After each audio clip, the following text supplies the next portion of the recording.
You must remember that when the Constitution was written, that women were regarded as property. The struggle for an equal rights amendment traces back to 1923 when feminist Alice Paul wrote the words that became ERA. Equality of rights under the law shall not be denied or abridged by the United States or any state on account of sex. So as we march today, remember, forward together, backward never. If you could change one thing about the Constitution, what would it be? I would add an equal rights amendment to the Constitution.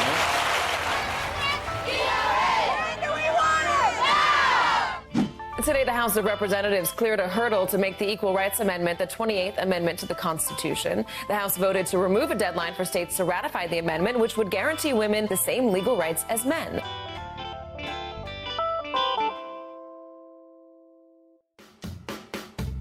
Hi, I'm Kate Kelly, human rights attorney, feminist, and advocate for the Equal Rights Amendment.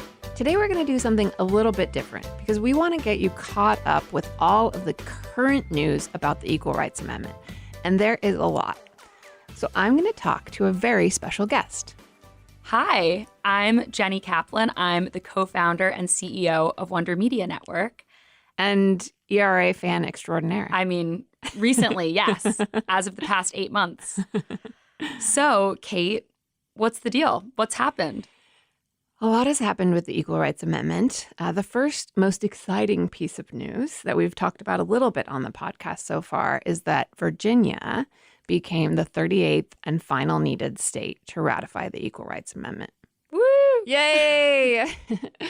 That means many things, but one of them is it's sort of the capstone of 100 years of work of women in this country to meet the requirements of Article 5 of the Constitution, which governs the amendment process. It's pretty simple.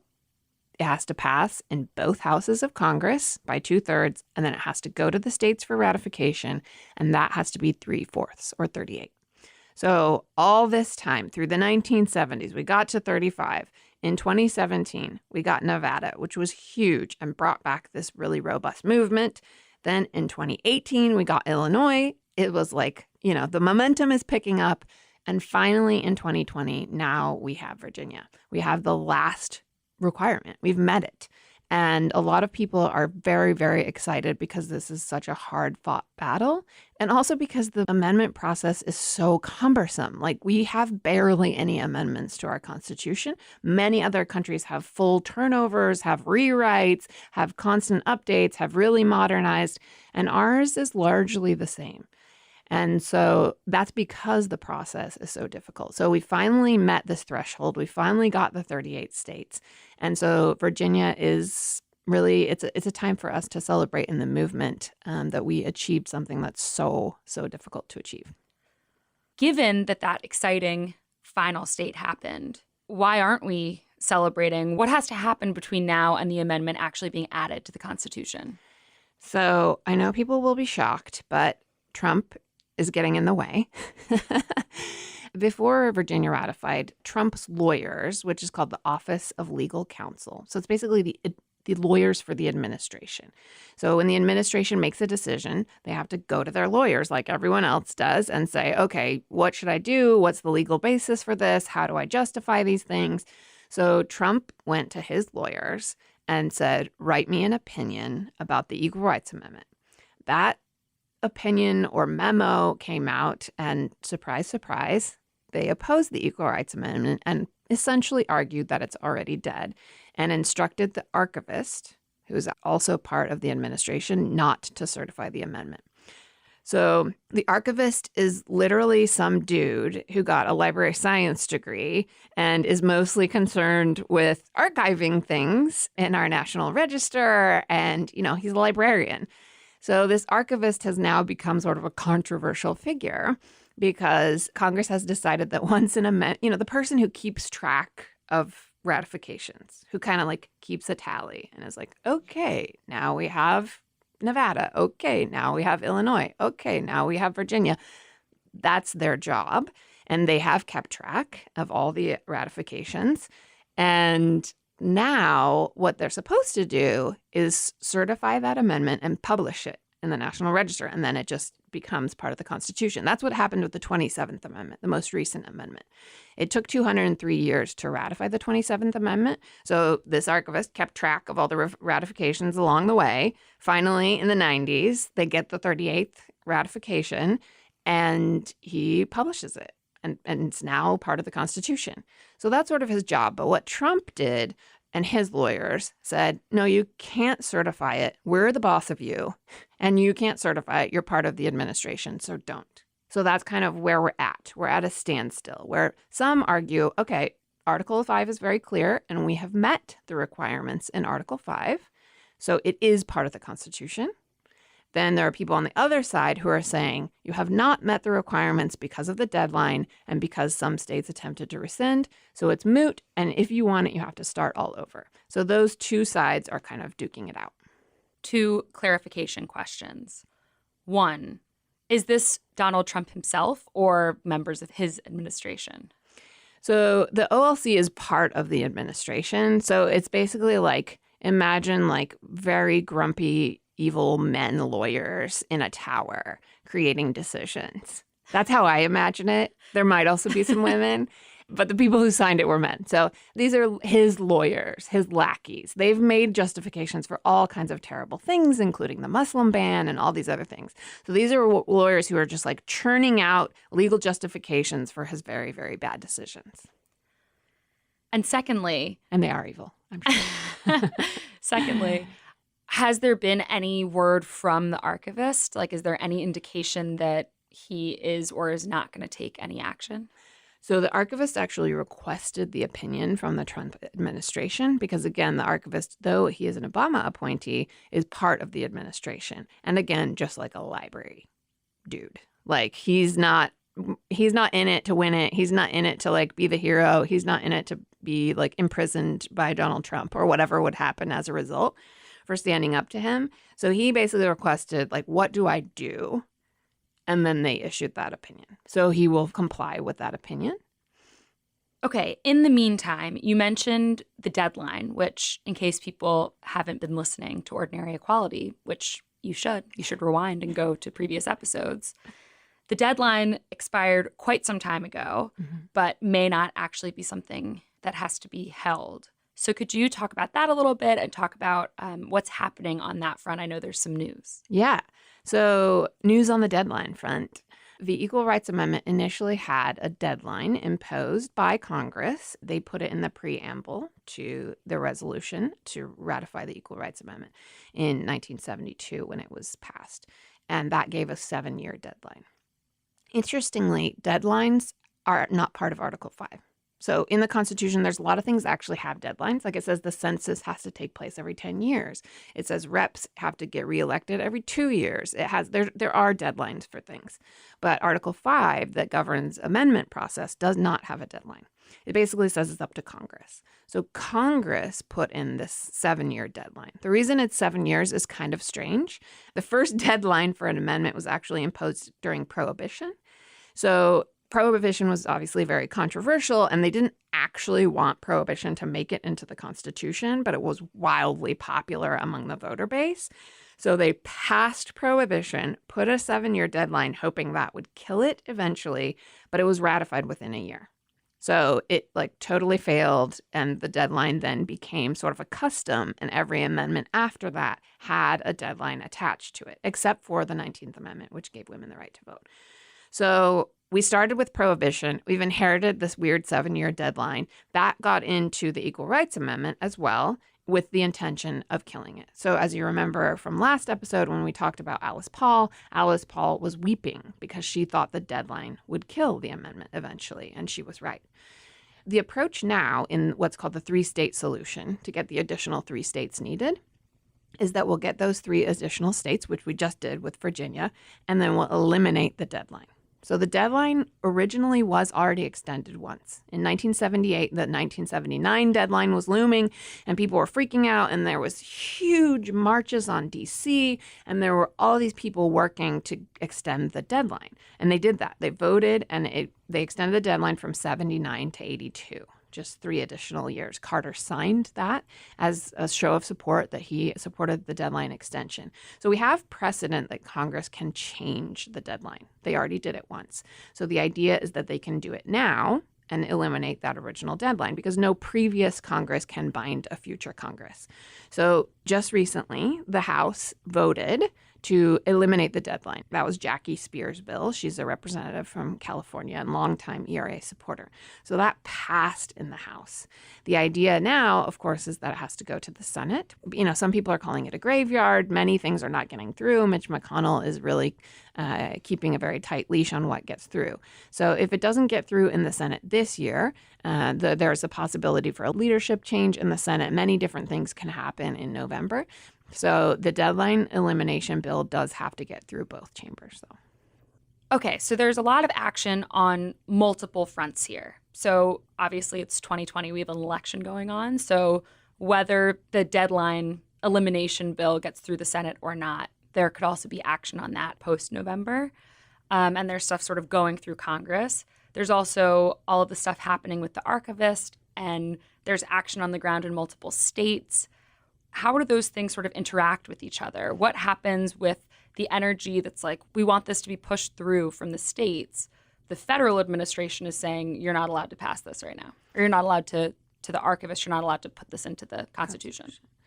So there is a lot of movement surging up from the states. And then we also have these 3 states that are lingering. Like they got it ratified. They want their ratifications to count. And so Nevada, again, who ratified in 2017, Illinois, who ratified in 2018, and then Virginia, that ratified this year, came together. Their attorneys general filed a lawsuit. So they're suing to compel the archivist to, what they're saying, do your job. We've met the requirements. We want our ratifications to be counted, and we want this to be put into the Constitution.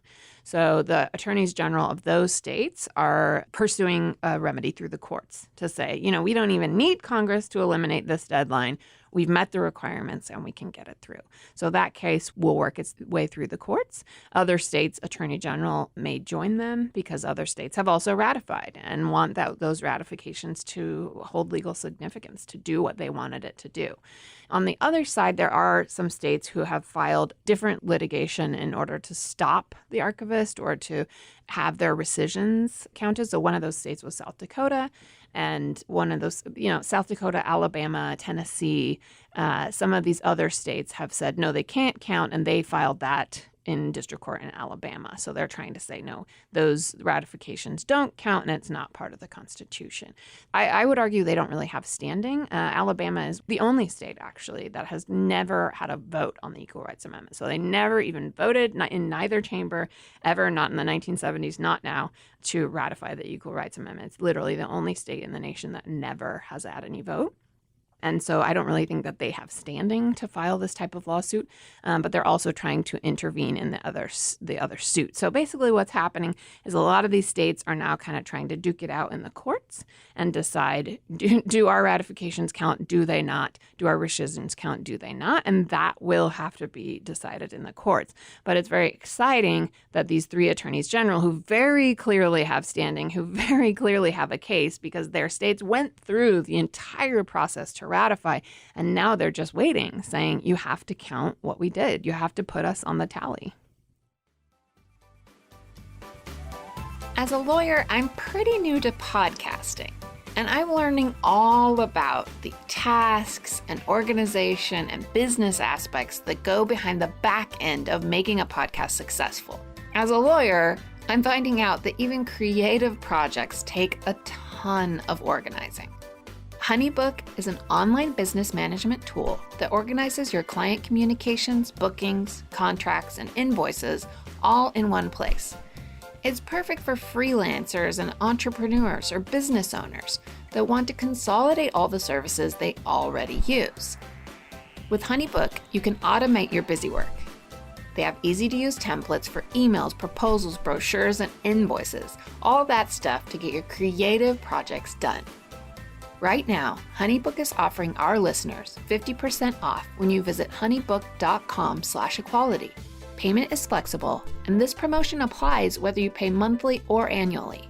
Go to honeybook.com/equality for 50% off your first year. That's honeybook.com/equality.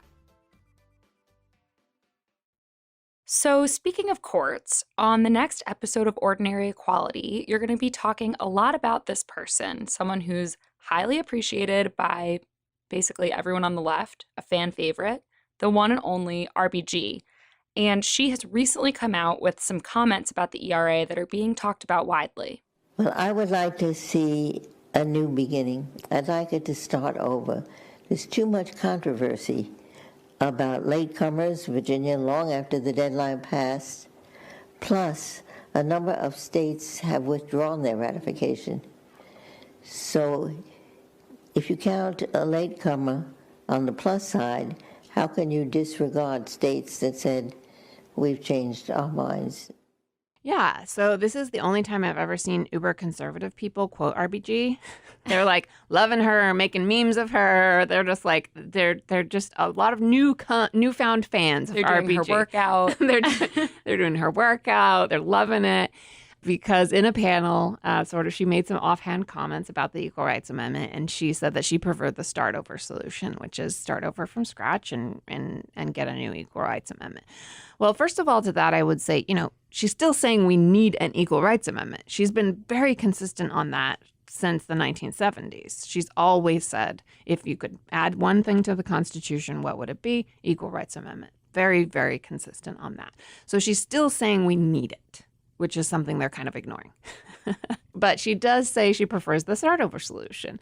She says it's, too controversial and she thinks that people should start over. Two things I would say about that. She's not making a judgment on a case. So if the case comes before her, she's not saying, I'm telling you how I'm going to vote on this case, because Supreme Court justices never do that. They do not comment on cases that come before them or that potentially could come before them. What she's commenting on is her personal preference for strategy on the ground.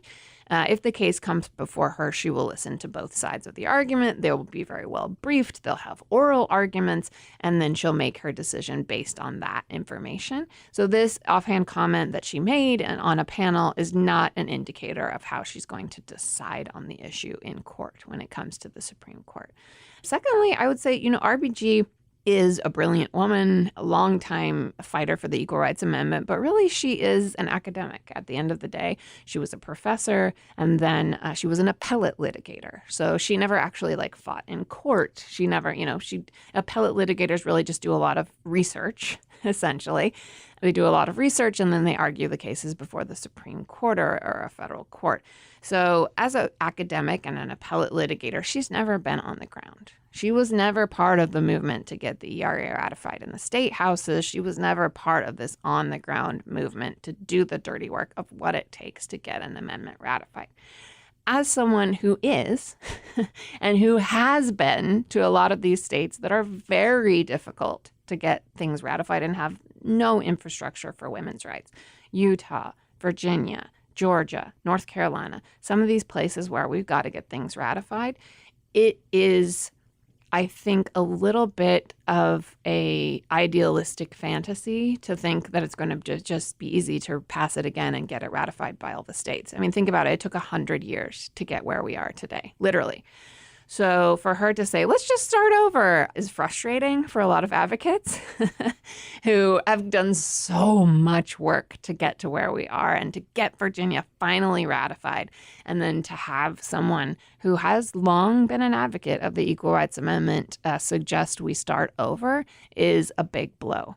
But what I say is, you know what? She's still for it, always has been. And we're going to get it one way or the other. So will we have to start over eventually? That depends on the outcome of these court cases. It depends on what happens in Congress. But even if we have to start over, it will happen. It will just take a lot longer. She even said if a new country was to model their constitution after another, she would not recommend the United States of America. She would say South Africa or one of these other countries with a newer, more progressive constitution because they have a gender provision. So to have a Supreme Court justice say our constitution is not the best one, I think says a lot. Totally. And also, as listeners will learn next week, her life's work has been to basically figure out ways to support gender equity without the ERA. So she clearly is in favor of it happening. It's just a matter of how it's happening, the strategy. Yeah, whatever it takes. Her life's work is to try to work us into the nooks and crannies of an idea we were never imagined to be a part of, and into the 14th Amendment, which was explicitly intended to protect people on the basis of race. So she's been trying to work us in through these back channels her whole life and see something reflected in a document that was never imagined to be, as Antonin Scalia spoke with alarming candor, that the Constitution does not prohibit discrimination on the basis of sex. So she's trying to work us in through these back channels, and we're trying to work us in through the front door and say, no, just change the document, put us in it. So more on that next time. More on that next week, everyone. I'm excited to keep listening and learning more, and I'm sure our listeners are pumped too, so thank you for letting me hang for this special app. Thank you. Next episode of Ordinary Equality, we're going to dive into what some people call the de facto ERA. It's sort of a patchwork of litigation and legislation that has got women additional rights under the law, led by none other than Ruth Bader Ginsburg herself. Ordinary Equality is a Wonder Media Network production edited and produced by Liz Smith, executive produced by Jenny Kaplan, with support from Edie Allard. Our theme music is composed by Rachel Wardell. Special thanks to my employer, Equality Now, an international human rights organization that works to protect and promote the rights of women and girls all around the world. To learn more about what you can do to support the passage of the Equal Rights Amendment, check out equalitynow.org/ERA. To follow along with our journey, find us on Twitter at OrdEquality, ORD Equality. If you like our show, please subscribe, rate, and review on Apple Podcasts or wherever you listen. Wonder Media Network is a women-led podcasting company dedicated to lifting up underrepresented voices based in New York City.